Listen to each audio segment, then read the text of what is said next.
Bueno, muy buenos días a todos. Mi nombre es Emiliano García, soy asesor legislativo en la Fundación Jaime Guzmán. Estamos hoy día con nuestra tercera charla sobre este ciclo Chile Constituyente, que todos sabemos, a propósito del proceso constituyente que eventualmente se abrirá a partir del 25 de octubre, se ha generado una importante cantidad de contenido al respecto, de discusiones, y nosotros desde la Fundación Jaime Guzmán, que queremos defender en definitiva y promover una visión para esta discusión. Y hoy día nos acompaña un profesor de Derecho Constitucional de la Universidad Navarra, español, Fernando Simón Yarza, doctor en Derecho por la Universidad Navarra, ha sido profesor visitante en muchas universidades, entre ellas en Cambridge y en algunas universidades norteamericanas. Él ha escrito una serie de artículos sobre derechos humanos, también tiene algo sobre derecho al medio ambiente. De hecho, ganó a propósito de su tesis doctoral un premio muy importante en España que se llama el Premio Tomás y Valiente, que otorga el Centro de Estudios Constitucionales y el Tribunal Constitucional por su tesis doctoral sobre el medio ambiente y derechos fundamentales. Entonces tenemos hoy día con nosotros una autoridad al respecto, eh, y yo por eso mismo los invito a que tomen mucha atención en lo que va a comentar, y que cualquier pregunta que tengan, ustedes saben, la pueden hacer en el enlace que hay abajo que dice preguntas y respuestas, y nosotros al momento de terminar la presentación le habilitamos el micrófono para que puedan hacerla de forma directa. Así que, Fernando, muchas gracias por estar con nosotros, muy bienvenido de forma interactiva online a Chile, y agradecido de que pueda ayudarnos y que pueda transmitirnos ideas respecto a esto tan importante que son los derechos fundamentales y los derechos humanos. Adelante, Fernando. Bueno, muchísimas gracias, Emiliano. Yo lo primero que quiero decir es, bueno, lo primero quiero dar las gracias por la amable invitación, bueno, por la presentación que me has hecho, muy amable, y por la invitación a participar en este seminario. La verdad es que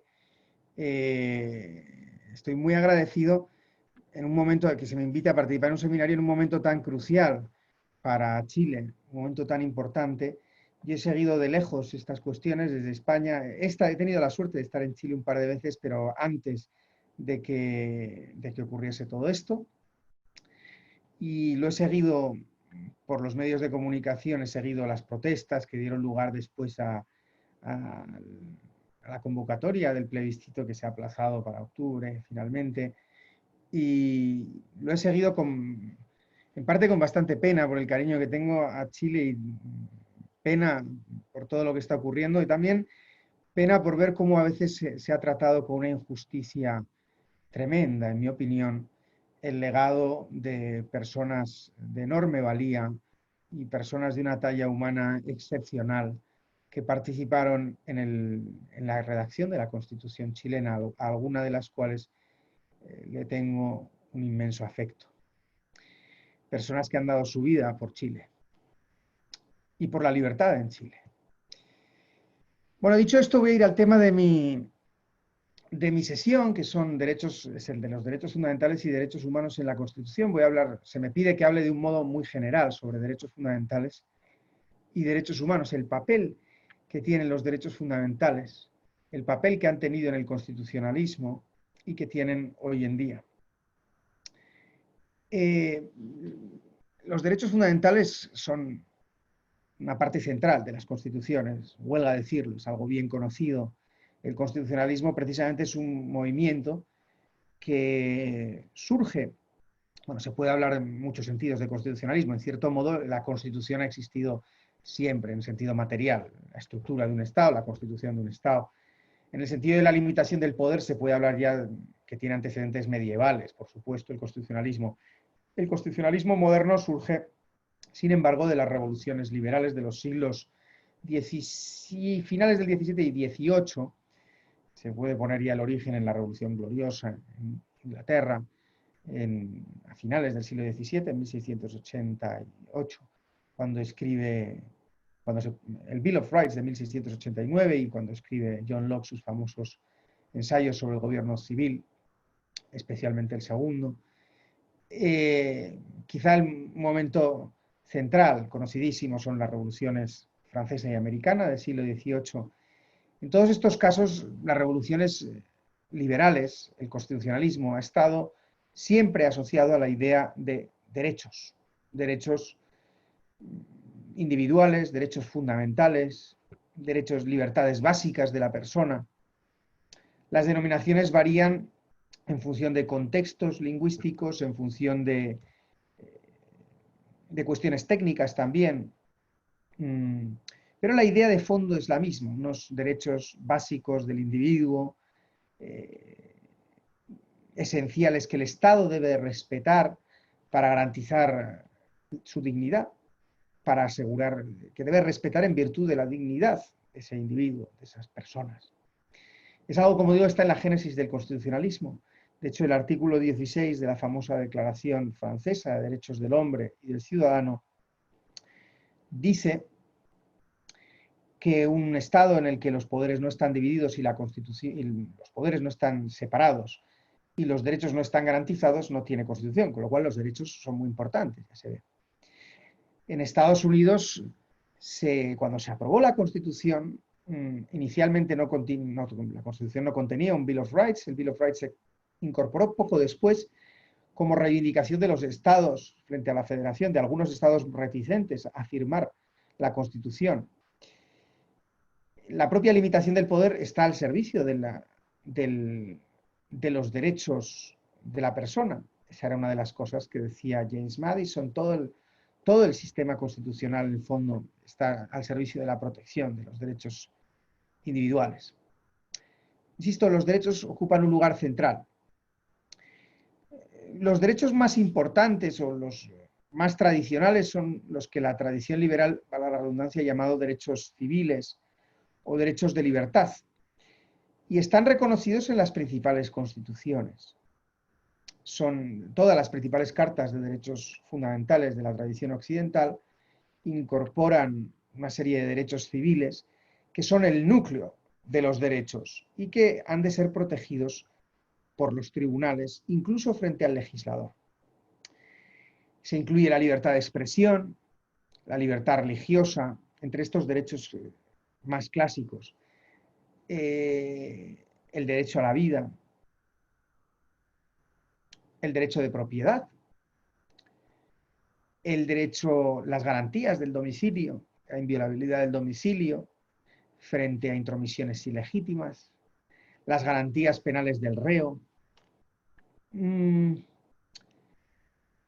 derecho a la protección judicial de los derechos e intereses de las personas, derechos que están reconocidos, como digo, en las principales constituciones, también en la chilena, la igualdad ante la ley, etc.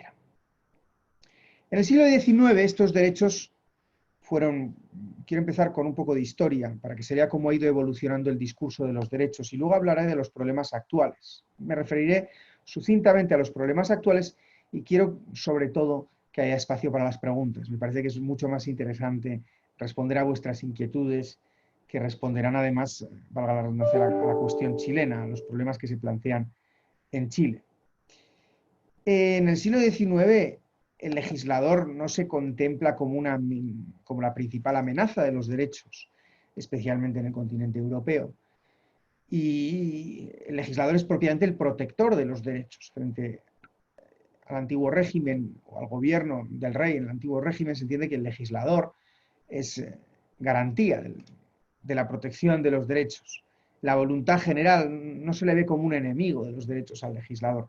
En Estados Unidos la cuestión ya es distinta. En Estados Unidos ya se temió la tiranía de la mayoría desde el comienzo y rápidamente se instauró lo que los constitucionalistas llamamos la Judicial Review of Legislation, la revisión judicial de las leyes.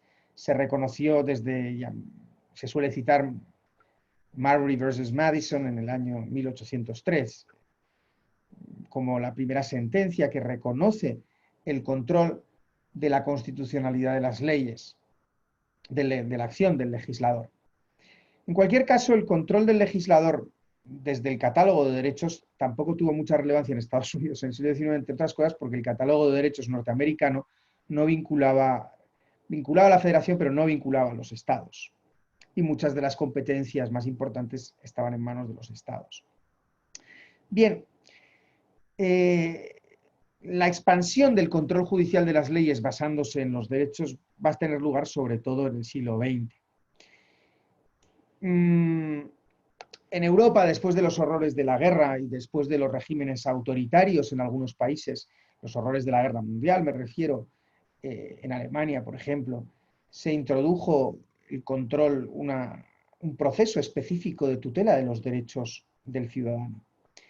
En España, que salíamos de un régimen autoritario en 1970, no totalitario, el franquismo no fue un régimen totalitario, fue un régimen autoritario, más parecido al ancien régime, podríamos decir. Se introdujo un recurso de amparo constitucional para la tutela de los derechos fundamentales. Un recurso que eventualmente podía dar lugar, a través de un procedimiento, al control de la actividad del legislador también. Los tribunales constitucionales se van a extender por Europa y después por el continente latinoamericano también, para controlar la actividad del legislador. Y el control de la actividad del legislador va a tener uno de los ejes del control de la actividad del legislador, va a ser el control basado justamente en los derechos fundamentales. Los derechos fundamentales se van a convertir en el núcleo del orden jurídico y también en el núcleo del control de la actividad del legislador.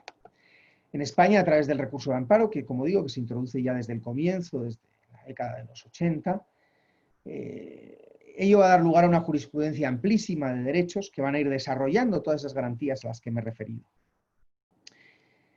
En Europa no va a ser los derechos, como he dicho, más importantes desde el punto de vista de la tutela judicial, son los derechos civiles. ¿Qué ocurre con los derechos sociales? Con carácter general, en España, desde luego, y en países de nuestro entorno, en Alemania,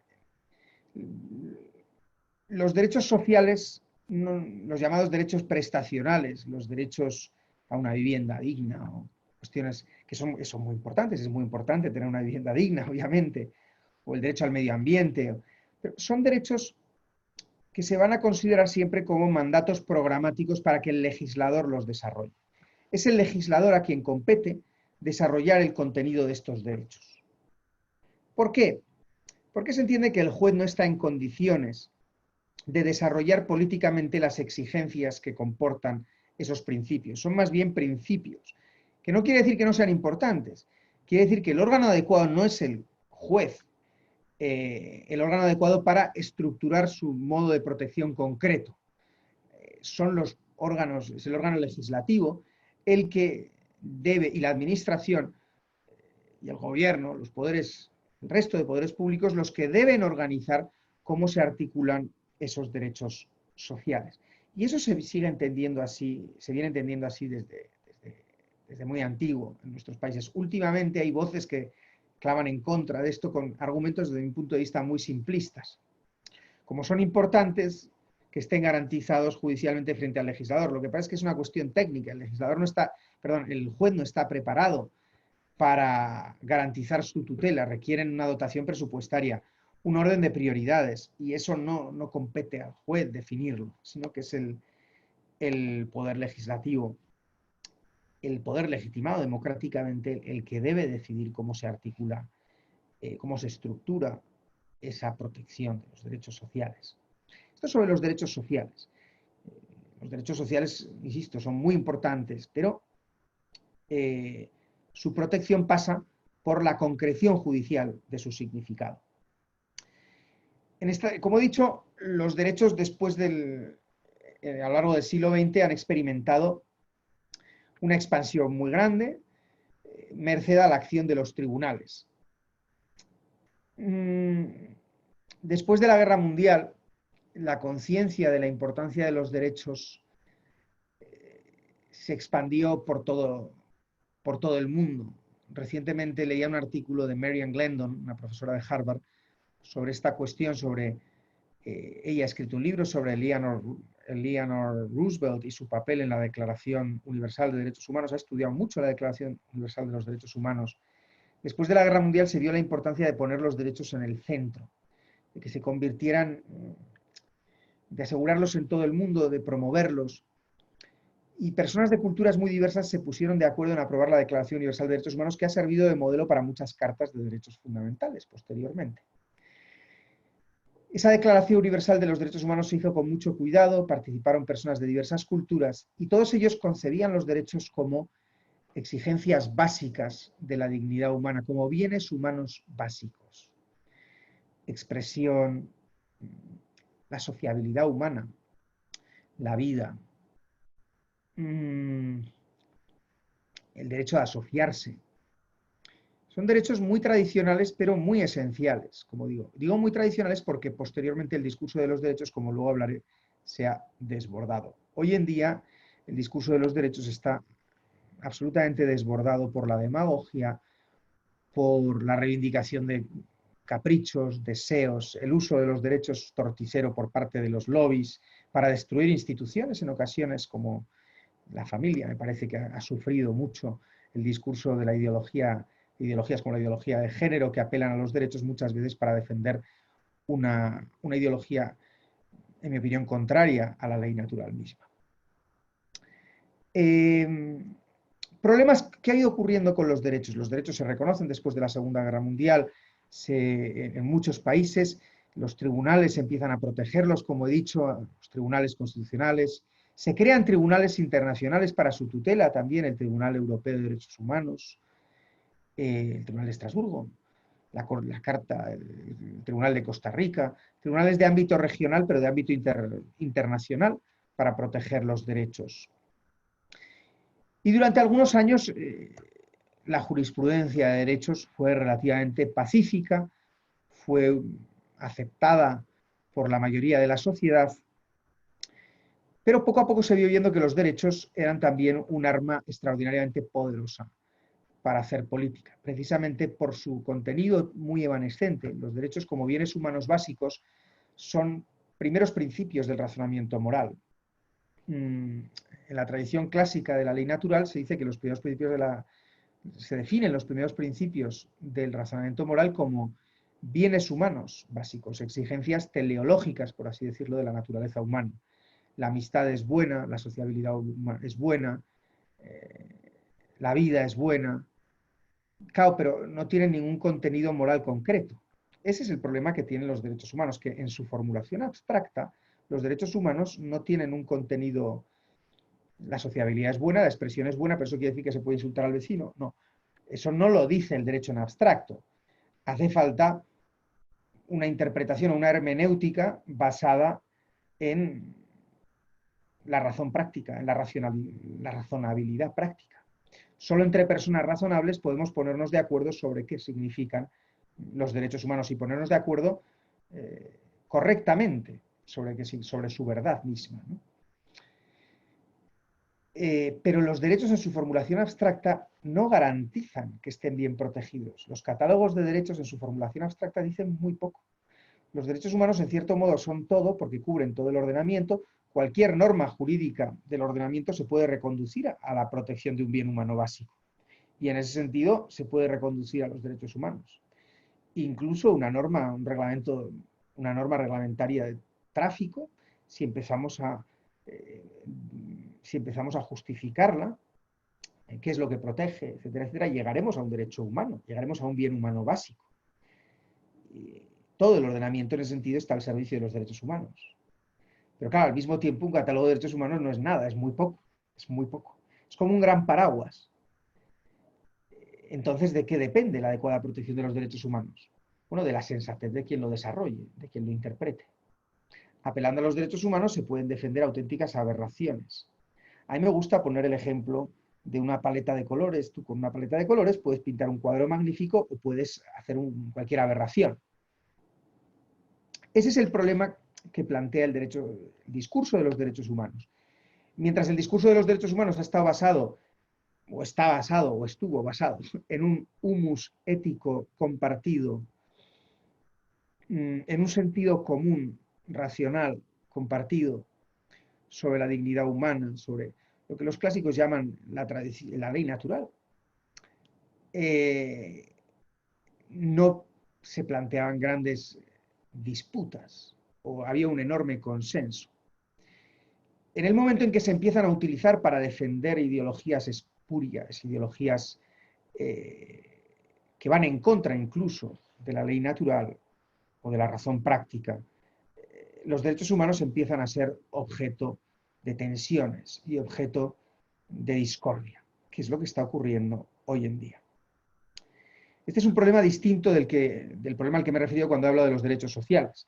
En torno a los derechos sociales, en cuanto que bienes básicos, no hay discusión en el sentido de que se reconoce o hay menos discusión en cuanto que bienes básicos, en cuanto que derechos humanos, se reconoce la vivienda digna como un bien humano básico, el salario digno, el trabajo, etc. Sobre eso no hay...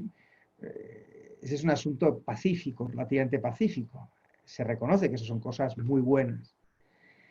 El problema que se plantea con los derechos sociales es otro. Es un problema técnico sobre cómo deben ser protegidos. Y si los tribunales están en condiciones de protegerlos con independencia de su desarrollo legislativo. Y aquí la tradición liberal clásica dice que no, y me parece que con buen criterio. Me parece que con buen criterio.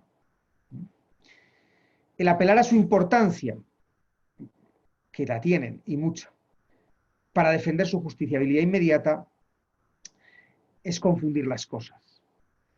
Bien. He dicho, en la Guerra Mundial se pusieron de acuerdo, se redactaron ese catálogo de derechos, que es la Declaración Universal de los Derechos Humanos tan importante, fue redactado, en él coincidían personas de culturas de lo más diverso, y fueron capaces de ponerse de acuerdo porque compartían eso, esa idea que llaman ley natural, los chinos lo llaman el Tao, que es esa especie de sentido común moral sobre la naturaleza humana.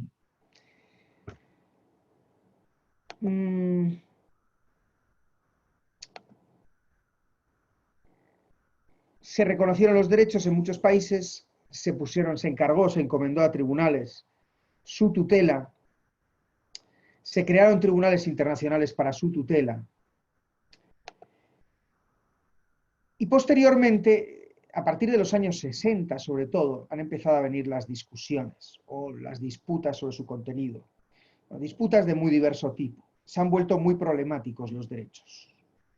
Y me gustaría decir por qué. Yo creo que aquí ha jugado un papel muy grande lo que podríamos llamar el relativismo moral. El relativismo moral ha tenido un efecto disolvente sobre la sociedad, sobre los lazos sociales, sobre ese humus ético compartido. El relativismo moral se ha venido defendiendo desde hace mucho tiempo. Ya el positivismo, bueno, Kelsen lo defiende clarísimamente, el relativismo moral. Pero posteriormente, desde corrientes no positivistas, sino, podríamos decir, liberales, se ha defendido también de maneras más o menos estrictas o más o menos fuertes. Se ha defendido la irrelevancia del problema de la vida buena en la discusión pública, en el debate público. Estoy pensando, por ejemplo, en autores como Rawls o Dworkin, que defienden la preterición del problema de qué es una vida buena para organizar la sociedad política. Y pretenden que se reduzca la organización de la sociedad política, o más no que se reduzca, pero que las cuestiones esenciales de la discusión política se resuelvan mediante la maximización de libertades.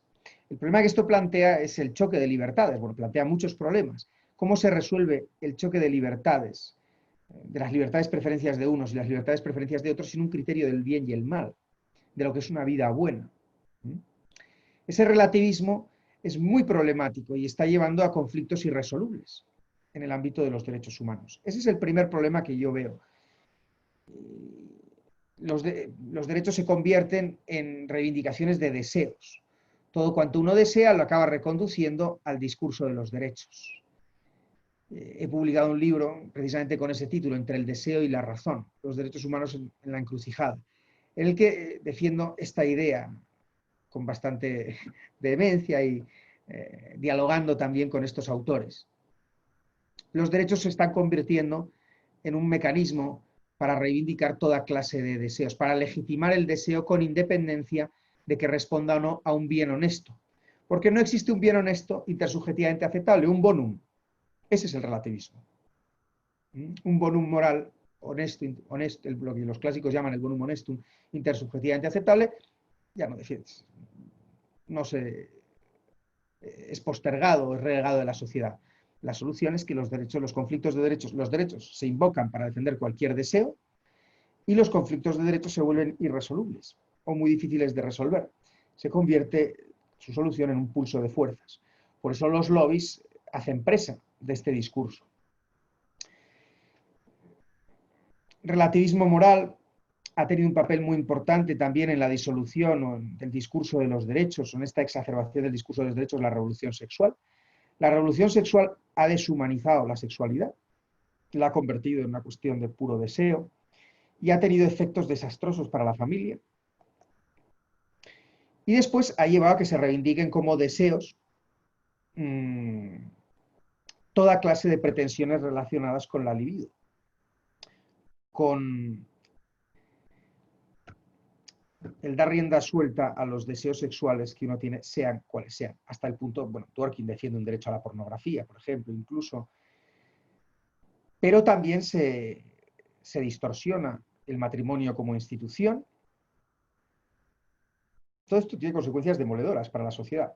Yo creo que la familia es la constitución de una sociedad a un nivel casi más importante que la constitución política, porque es donde se educan, donde se recibe la primera educación, es la más natural de las sociedades.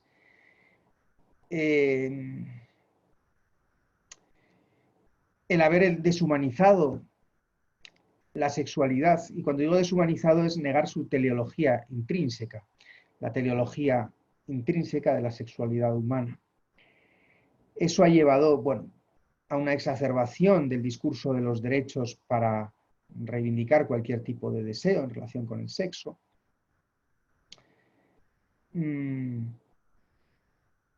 Sobre esto se podría hablar muchísimo porque es que está teniendo consecuencias demoledoras. Ahora está llevando también incluso pues, a defender los vientres de alquiler, a defender como derecho. El vehículo que se ha utilizado desde el punto de vista técnico ha sido el del derecho a la privacidad. Se ha apelado al derecho a la privacidad para defender como derecho cualquier cosa que sea importante, que yo considere muy importante. Y las cuestiones sexuales son puramente íntimas, cosa que no es verdad, porque en el momento en que el orden de la procreación está asociado a la sexualidad, tiene una relevancia, aparte de lo íntimo, tiene unas consecuencias de enorme relevancia pública. Claro que hay un espacio de intimidad, pero así en general no quiere decir que el Estado sea indiferente a las cuestiones de la sexualidad, que es lo que se ha defendido primero. Conflictos de deseos irresolubles. Los derechos se defienden con un lenguaje asertivo, sin entrar a demasiados razonamientos o razonamientos demasiado elaborados. Los lobbies han hecho presa del discurso de los derechos. Todo esto es como consecuencia de ese abandono de la ley natural unido a la revolución sexual y como catalizador. La revolución tecnológica yo creo que actúa también como catalizador que ha expandido o que ha acelerado muchos de los procesos relativos a la expansión de la liberación de la libido y del deseo, recurriendo al discurso de los derechos. Este es uno de los problemas que ha planteado, este es el problema sustantivo, podríamos decir, el problema sustantivo de la distorsión o el desgajar los derechos de un discurso moral más profundo, de la idea clásica de lo que podemos llamar la objetividad del mundo del valor, o el Tao. La objetividad del valor es como le llamaba C.S. Lewis en un famoso ensayo, en The Abolition of Man. La objetividad moral, el haber de, primero, defender el relativismo, disolver la objetividad moral y después emplear los derechos como vehículo para reivindicar cualquier clase de deseos. Ese es el problema quizás sustantivo, podríamos decir. Luego hay otros problemas institucionales. Un problema institucional ha sido el del gobierno de los jueces. La expansión de los derechos muchas veces se ha llevado a cabo a través de los tribunales, sin respetar los procesos democráticos, la legitimidad democrática. se han impuesto, por así decirlo, ideologías políticas que laten detrás de la visión liberal de los derechos, liberal relativista de los derechos, podríamos decir, liberal teleológica, se ha impuesto en buena medida a través de los tribunales, prescindiendo de la discusión democrática. Ironías de la vida, lo han hecho muchas veces personas que luego están apelando precisamente a la democracia y a la falta de pedigrí democrático de las constituciones y no sé qué, luego tabula rasa a través de un tribunal, ¿no? Lo cual es una auténtica, es muy llamativo.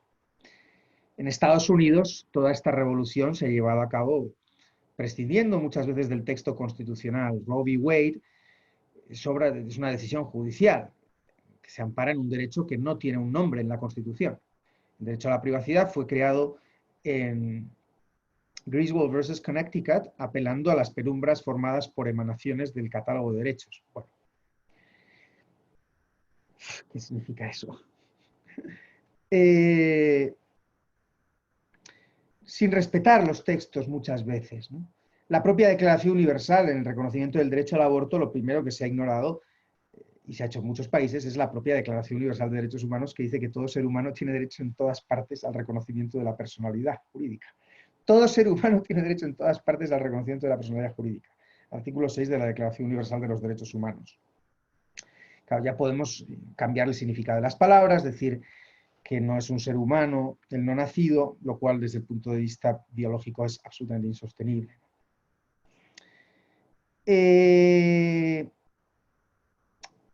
Como he dicho, a través de los tribunales, a veces además a través de tribunales internacionales, se ha llevado a cabo este ataque a la dignidad humana y en nombre de los derechos humanos, muchas veces, ¿no? A través de tribunales internacionales de derechos humanos se ha defendido muchas veces, se ha atacado, se ha ido en contra del significado genuino de los derechos humanos. Lo cual plantea un problema adicional al problema de la falta de democracia, que es la agresión a la soberanía. Es otra cuestión adicional. Bueno, estos son los problemas, yo creo, actuales más graves en relación con los derechos humanos o con el discurso de los derechos. Obviamente esto no significa que el discurso de los derechos en sí mismo sea discurso malo, al revés, los derechos humanos, los derechos fundamentales son muy importantes, pero en su significado genuino y auténtico, en ese significado compartido, en ese significado que remite a un humus compartido, un humus ético compartido.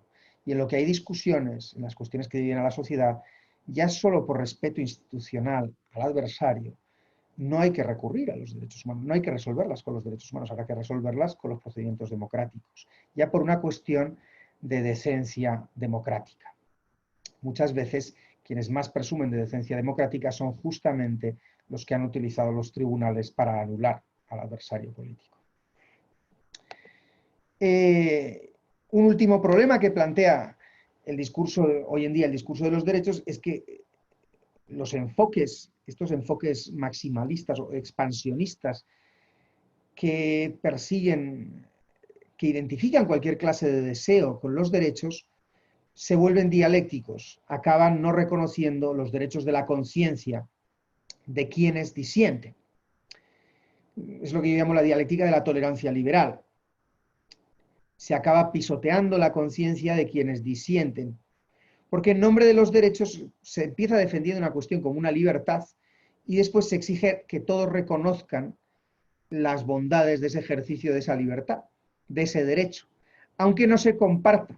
Se defiende como una libertad primero y a continuación se busca un reconocimiento que exige al otro algo más que respetar la propia libertad. Exige estar de acuerdo conmigo. Yo creo que aquí esto es, en el caso del matrimonio entre personas del mismo sexo se ha visto de un modo muy claro. Hoy en día no solo se exige que se respete el derecho a casarse, sino que además tenemos que estar de acuerdo con que eso está bien, con que es maravilloso. Se exige aquiescencia. Eso va en contra de la libertad de conciencia, es evidente. Es obvio que va en contra de la libertad de conciencia. No se permite disentir. Esa es la dialéctica de la tolerancia liberal, lo que llamo la dialéctica de la tolerancia liberal. Y me parece gravísimo. Me parece gravísimo y pone en riesgo la democracia misma, pone en riesgo nuestra sociedad liberal. Bueno, yo lo voy a dejar aquí, he planteado muchísimas cuestiones. Perdón porque en ocasiones un poco deslavazado. Yo creo que con esto ya podemos dar paso a preguntas más concretas y estoy abierto a las preguntas, a las cuestiones que se me planteen.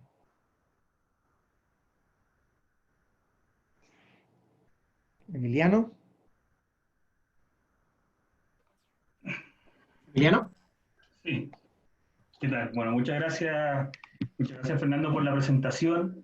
Tenemos algunas preguntas de los asistentes. Sí. Lo vamos a hacer de la siguiente forma. Nosotros vamos a ir habilitando el micrófono por las preguntas y ellos lo van a hacer directamente en voz alta, digamos. ¿Ya? Hmm. La primera pregunta, Maximiliano Ravest. Vamos a habilitar el micrófono para que Profesor, pueda hacer la pregunta. ¿me escuchan? ¿Me escuchan? Sí. ¿Sí? Profesor Yarza, muy interesante su presentación, su exposición. Y enganchándolo un poco con lo último que dijo respecto de Roe versus Wade y el rol de las cortes, me gustaría que usted me diera su opinión de cuál es el rol del derecho natural a la hora de interpretar las constituciones, considerando que hay varias normas constitucionales que vienen del derecho natural, al menos en los casos que yo he estudiado, que es de Estados Unidos y Chile. Y, por ejemplo, el juez Scalia decía que el derecho natural no cumplía ningún rol porque él interpretaba la Constitución de Estados Unidos y de manera estricta. Pero, ¿cuál es su opinión al respecto? Muchas gracias. Entonces voy a decir dos cosas sobre todo. El derecho natural propiamente no es otra cosa que la razón práctica, que es la objetividad del mundo del valor. O sea, que existe el bien y el mal, que existen cosas que están bien y que son justas e injustas, que no cualquier ejercicio de la libertad es legítimo. En ese sentido, el derecho natural juega un papel central en la interpretación de las normas constitucionales. ¿Por qué? Porque las normas constitucionales recogen abstracciones que no se autointerpretan, requieren recurrir a un argumento práctico racional que está fuera de ellas. El espíritu desde el que se interpreta la norma no está en la propia norma. La norma es letra, como tal, la letra se puede utilizar de muchas maneras. En ese sentido, el derecho natural, entendido como razón práctica, juega un papel central a la hora de interpretar. Pero el derecho natural no es una abstracción, es la existencia de unos bienes humanos básicos, de una teleología humana básica, de modos adecuados o no adecuados de florecer, del bien, de lo correcto y lo incorrecto, como he dicho, lo que los chinos llaman el Tao, juega un papel central a la hora de interpretar. Pero insisto, no se debe entender el derecho natural como una especie de catálogo que esté escrito en... No, es la objetividad. Desde una posición relativista no se puede defender ni los derechos humanos desde una posición relativista. Si cada uno tiene su moral y todo es relativo y la moral de cada uno es relativo, entonces ¿con qué criterio ponderamos un choque de libertades? Tú tienes el tuyo, yo tengo el mío, al final tú ejercerás tu libertad intentando imponerte sobre el modo en que yo ejerza la mía, pero si no hay una objetividad, si no hay una respuesta objetiva, intersubjetivamente aceptable, además, racionalmente aceptable por todos, se convierte todo en un pulso de fuerzas, que es a lo que conduce el relativismo, ¿no? Conduce a ese pulso de fuerzas. ¿Más cuestiones?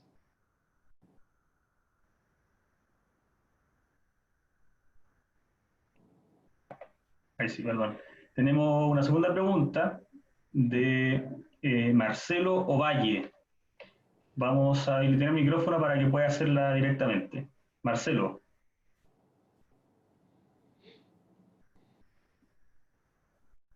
¿Marcelo? ¿Marcelo?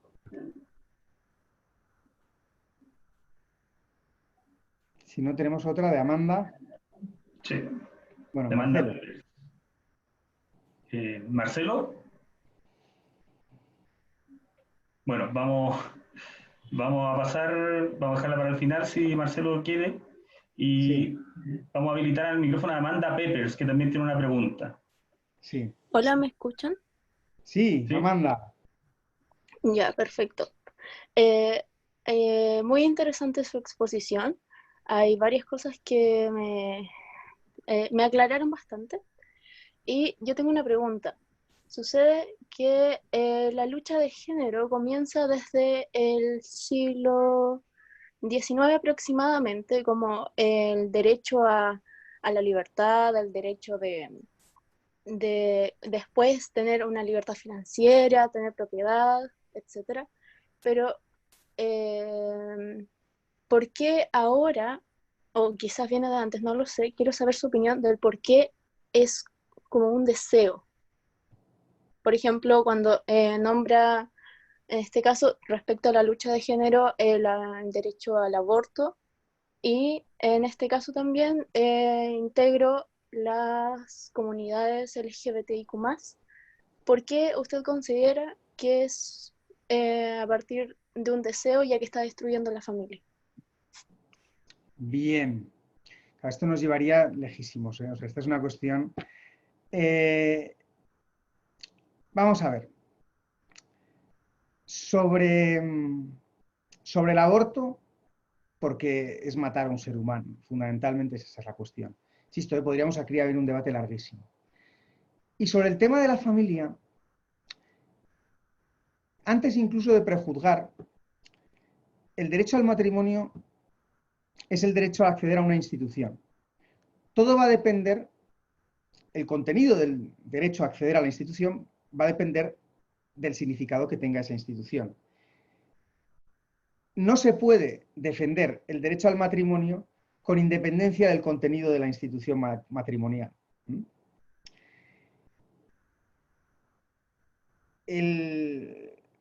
Podemos discutir sobre cómo es la familia, pero la discusión, el eje de la discusión sobre cómo es la familia, o cómo son los derechos, o cómo es, mejor dicho, la institución matrimonial, es una discusión distinta o anterior a la discusión sobre el derecho al matrimonio. No se pueden confundir las dos discusiones. Primero hay que defender qué es la familia. Y no se puede pensar libremente o lo que se concebía como el derecho o sea, lo que se ha concebido como un derecho de libertad, el derecho a casarse con independencia de cuál sea el contenido del matrimonio, se está convirtiendo en un deber de reconocer todos los modelos de familia como exactamente equivalentes, pero eso tiene consecuencias ideológicas. O sea, eso me impide pensar a mí, o sea, eso afecta a mi libertad de conciencia. Yo no soy libre de educar a mis hijos sobre un modelo, sobre cómo es la familia, cuando tengo la obligación de reconocer cualquier clase de modelo de familia como exactamente igual desde un punto de vista moral. A eso me refiero con una cuestión, con la dialéctica, que es algo de lo que estaba hablando antes, de la dialéctica de la tolerancia liberal. Se defiende una cosa como una cuestión de pura tolerancia, pero posteriormente se me impone educar a mis hijos de una manera que no es neutral. No sé si con esto le voy respondiendo, pero es que tampoco quiero entrar en la cuestión del matrimonio porque eso nos llevaría lejísimos. En sí mismo sería ya toda una charla sobre teleología de la sexualidad, sobre si la familia exige una cierta apertura a la procreación o no, etcétera, etcétera. Eso sería una cuestión que nos llevaría lejísimos, por eso no quiero entrar muy a fondo. Pero lo que sí que querría decir es que lo que se defiende como una tolerancia, como una libertad, después acaba exigiendo el reconocimiento de todos de un modo de pensar con independencia, o mejor dicho, el reconocimiento de una realidad moral con independencia del propio modo de pensar. Se convierte de alguna manera en una imposición ideológica. A eso es a lo que me refería cuando hablaba de la dialéctica de la tolerancia liberal. Ok, de acuerdo, muchas gracias. Bueno, efectivamente, se entiende perfecto el punto. Evidentemente, hay cosas que se requiere profundizar y eso implica también entrar en demasiados detalles, pero creo yo que la respuesta ha quedado bastante clara. Bueno, ahora sí tenemos la pregunta de Marcelo Valle. Marcelo. Marcelo.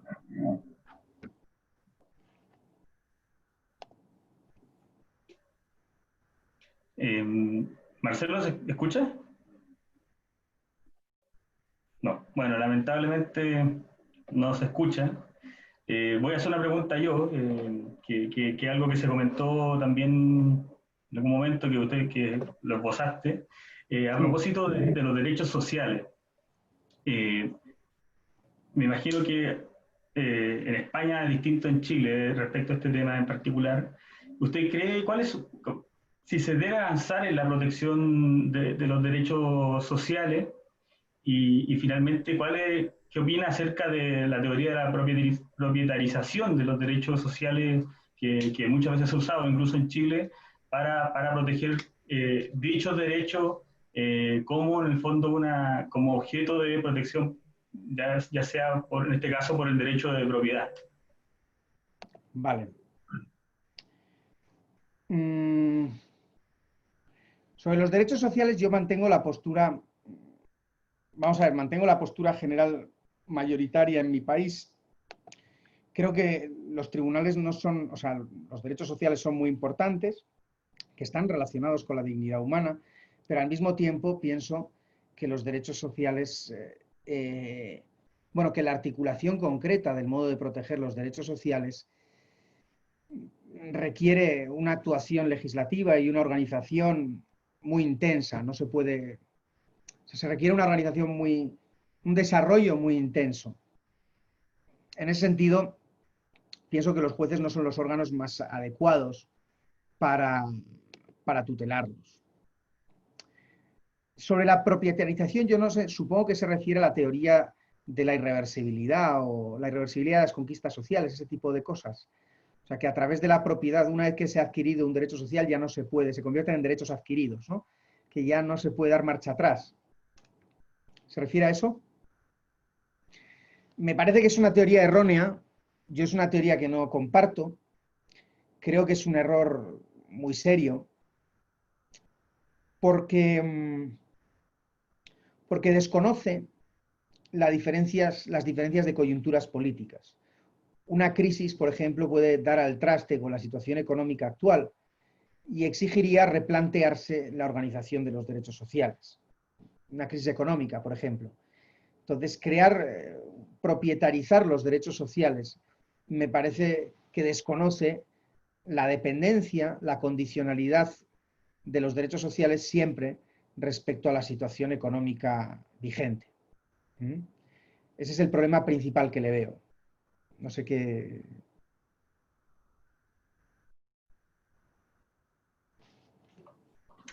Sí, muchas gracias, profesor, por la respuesta. Sí, Voy a leer la pregunta de Marcelo, dado que no la sí. pudo formular.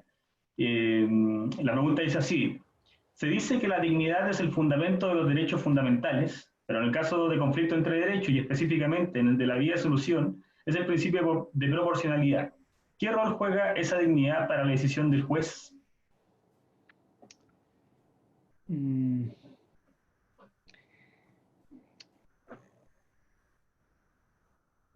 Es un principio guía, o sea, la dignidad depende de en qué ordenamiento está reconocido en un precepto o en otro, pero son principios fundamentales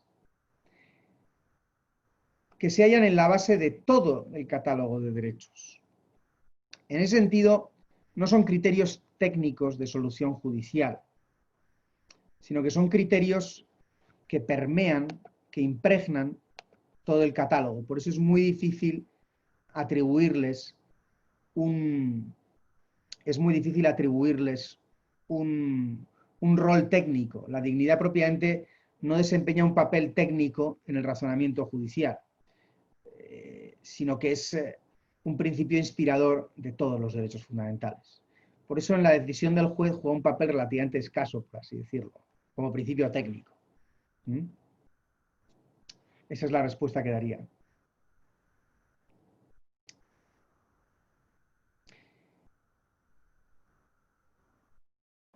Muchas gracias, profesor. Tenemos otra pregunta de Joaquín Vidal. Vamos a habilitar el micrófono para que pueda formularla. Sí. Joaquín.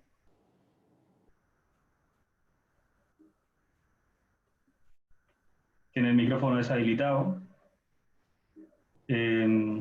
¿Aló? A ver, ahí sigue o no. Sí. Ya, perfecto. Bueno, mi pregunta es, al final, si se podría considerar que la tolerancia liberal constituye una especie de religión en su búsqueda de impedir el ejercicio de ciertas confesiones o la defensa de ciertas convicciones. tales como la libertad religiosa, que en muchas partes vemos que en colegios públicos ya no se permite el ejercicio de este derecho, o también en temas morales como un presupuesto mínimo, que es la objeción de conciencia en materias como, por ejemplo, el aborto. También, ¿cómo es la situación en España en relación a este tema? La situación, yo creo que como en todas partes, en estas cuestiones hay mucha presión social. Es muy difícil hablar con libertad de conciencia y con libertad incluso académica sobre estas cuestiones por la presión que existe. Incluso en relación con la pregunta que hacía Amanda antes, es muy difícil hablar sobre estas cosas por una cuestión de presión social que existe. Es muy difícil hablar en libertad sobre estas cosas. También sobre el matrimonio entre personas del mismo sexo, ¿no?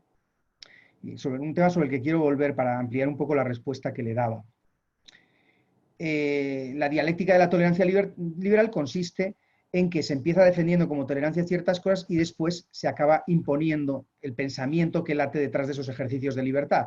De tal modo que ya no es una cuestión de que me tengas que dejar pensar de una manera, sino que tienes el deber de pensar como yo en esto. Y eso, claro, que afecta a la libertad religiosa y a la libertad de conciencia. En relación con la familia, por ejemplo, ya no existe facilidad de los padres educar a sus hijos. Si quieren educarles diciéndoles que el matrimonio es la unión entre un varón y una mujer para toda la vida, etcétera, etcétera, orientada a la vida. Claro, ya no hay libertad para pensar eso, porque en el momento en que uno piensa eso, o en el momento en que uno defiende eso, se le tacha de homófobo. Estás atacando. No, no, yo no estoy atacando a nadie. Yo no digo que no puedas vivir de otra manera, que no. No, porque eso me ataca, esa forma de pensar. No, esa forma de pensar no ataca a nadie.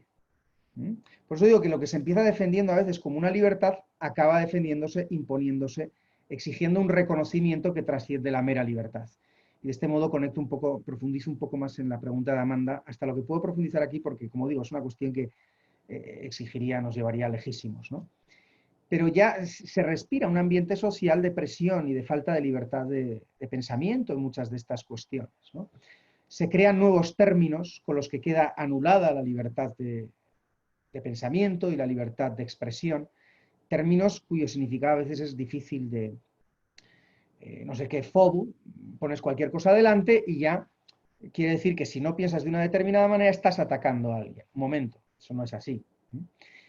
Y ya estamos viviendo en Occidente situaciones delirantes últimamente con el Black Lives Matter, con algunas cosas del Black Lives Matter que están ocurriendo, de destrucción cultural, de ataque de cancelación cultural, ¿no? El cancel culture. O sea, cuestiones que requieren un razonamiento muy fino sobre la finalidad, por ejemplo, en el ámbito de la sexualidad, sobre la finalidad de la sexualidad, sobre la diferencia entre la libertad para hacer cosas y el reconocimiento social de ciertas cosas, sobre la diferencias muy sutiles de letra pequeña en la que te lo juegas todo,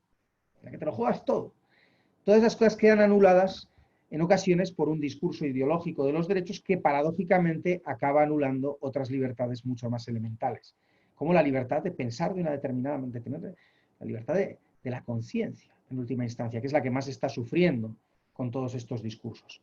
A eso es a lo que me refería. Entonces, ante tu pregunta, ¿se puede decir que la tolerancia y la libertad constituye una especie de religión en su búsqueda de impedir el ejercicio de ciertas confesiones? Bueno, no sé cuál es la finalidad exacta, pero de hecho está convirtiéndose en una especie de totalitarismo, efectivamente, y en una dialéctica de intolerancia muy fuerte. En eso estoy completamente de acuerdo.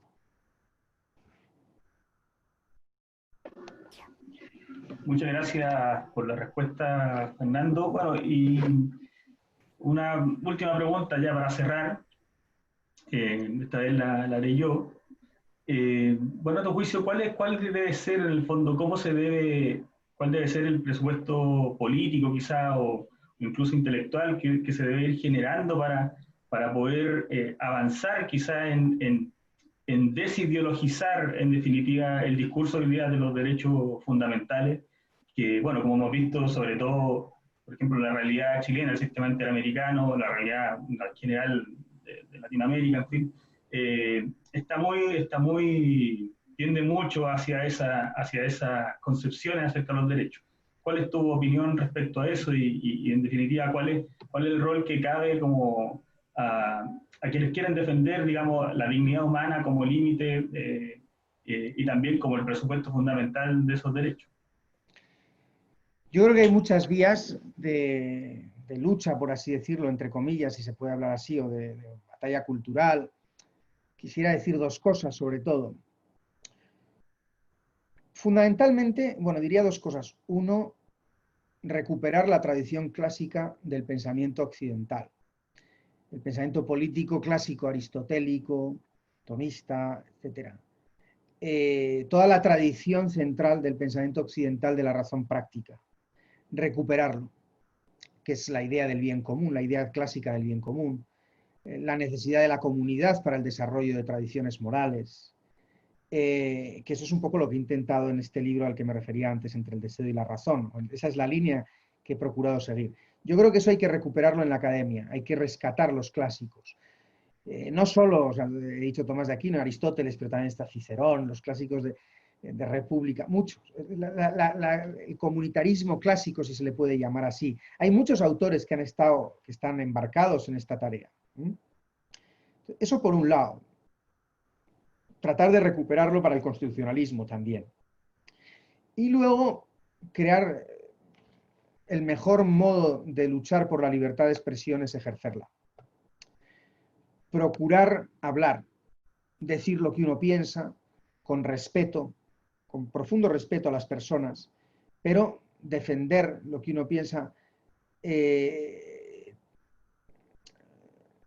no porque sea lo que uno piensa, sino por la búsqueda de la verdad, defender lo que uno cree honestamente que es la verdad, con toda la libertad que sea posible, con toda la fuerza y la libertad, con fuerza y respeto, insisto, que sea posible. Esto es a veces lo más difícil, porque como digo, hay una presión totalitaria en determinados ámbitos relacionados, bueno, ya he mencionado algunos, hay una verdadera presión totalitaria, pero el mejor modo de defender la libertad de expresión es ejercerla. Y luego crear pequeñas comunidades de intelectuales, de pensamiento, en las que se discutan sobre estas cosas, sobre crear ambientes, minorías creativas, ¿no? O sea, crear ambientes donde la discusión y el pensamiento crítico sea real y no sea simplemente eslogan. O sea, que esas son un poco las vías y en ese sentido, pues, hombre, yo creo que fundaciones como la Fundación Guzmán hace un papel importante, ¿no? Tiene una misión importante en esta tarea. Y quizá con esto podíamos cerrar la charla, es un buen modo, me parece, de cerrar la charla. Sí, bueno, muchas gracias Fernando por tu respuesta y sobre todo por la presentación que ha sido la verdad un lujo de presentación. Estamos muy contentos de haberte tenido con nosotros. También agradecemos a todas las personas que se han conectado y agradecemos las preguntas que se han formulado. Y bueno, los dejamos cordialmente invitados para el próximo viernes a la misma hora. Vamos a discutir sobre justicia constitucional. Vamos a hablar, evidentemente, del Tribunal Constitucional con una invitada también española, la profesora Patricia Rodríguez Padrón, de la Universidad Autónoma de Madrid. Así que, bueno, están cordialmente invitados a esta misma hora por este mismo canal, digamos. Y muchas gracias por haberse conectado y nos vemos pronto. Hasta luego. Gracias a ti. Muchas gracias a vosotros.